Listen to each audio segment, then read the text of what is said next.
আমাদের এই কার্নিভাল 2000 এটা ভীষণ মজার একটা কার্নিভালে আমরা যুক্ত হতে পেরে আসলে নিজেকে অনেক আনন্দিত বোধ করছি। সবাই একসাথে যুক্ত হতে পেরে আমাদের যে কি পরিমাণ খুশি লাগছে তা ভাষায় প্রকাশ করতে পারবো না। আর যেহেতু দীর্ঘ 2 যুগ পরে আবার এইভাবে একসাথে হতে পারছি, এটা আসলেই ভাষায় প্রকাশ করার মতো না।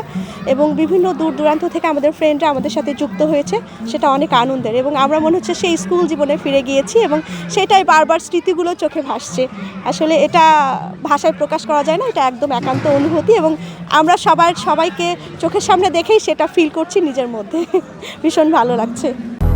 200-র বেশি সার্ভিস ও ফিচারে লেনদেনের সব বিকাশ অ্যাপে সম্ভব। আর খুবই ভালো লাগছে যে আমরা সেই কৈশোর জীবনে আমরা ফিরে যাচ্ছি, বা একসঙ্গে আমরা অনেকের সঙ্গে অনেকের দেখা হয় না, কিন্তু এই প্রোগ্রামগুলোতে সবাই সবার সঙ্গে দেখা হয় এবং আমরা সেই সময়ে আমরা ফিরে যাই। তো খুবই ভালো লাগছে, এরকম প্রোগ্রামগুলো আসলে হওয়া উচিত। এবং হাজার কষ্ট থাক সবাইকে এসে হচ্ছে যে আমরা বন্ধুরা যেন একসঙ্গে আমরা উপভোগ করতে পারি এবং থাকতে পারি, বন্ধুদের মধ্যে যেন বন্ধুত্বটা অটুট থাকে, এই আশাবাদ করছি এবং এই দোয়া রাখছি।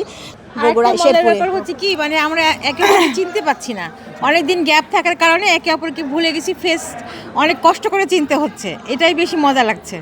আজকে আমি দেখছি যে আমার বাবা তার বন্ধুদের সঙ্গে মানে পুরোপুরি তার একটা ভিন্ন জগতে চলে গিয়েছেন। দেখে মনে হচ্ছে যে তিনি তার স্কুল জীবনে আবার ফেরত গিয়েছেন এবং সুন্দর একটি মুহূর্ত পার করছেন, এবং আমার এটি দেখে অনেক ভালো লাগছে। স্মৃতিচারণ করতে গেলে অনেক কিছুই করা যায়। আমরা শৈশবের নয় আজকেও মজা করছি, আনন্দ করছি, সারা দিনব্যাপী আমরা আনন্দ করব, মজা করব, সবাই মিলেমিশে একসঙ্গে পরিবার সহই আছি।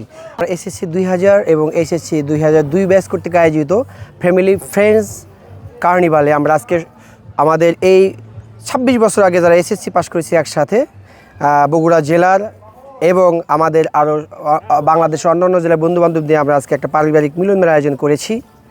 এটা শুধু আমাদের পারিবারিক মিলন মেলাই নয়, এটা একটা আমরা স্মৃতিচারণা করি। সেই সাথে আমাদের এই প্ল্যাটফর্মটা লিজেন্ড বাংলাদেশ, এই 2000 গ্রুপের লিজেন্ড বাংলাদেশ, সারা দেশব্যাপী আমরা কিছু সামাজিক দায়বদ্ধতামূলক কাজ করি। আমরা বন্যার্তদের আমরা খাবার দেই, শীতার্তদের শীত বস্ত্র দেই, সেই সাথে সাথে আমাদের যারা বন্ধুবান্ধব আছে অসুস্থ অবস্থা থাকে তাদের চিকিৎসার ব্যবস্থা করে থাকি।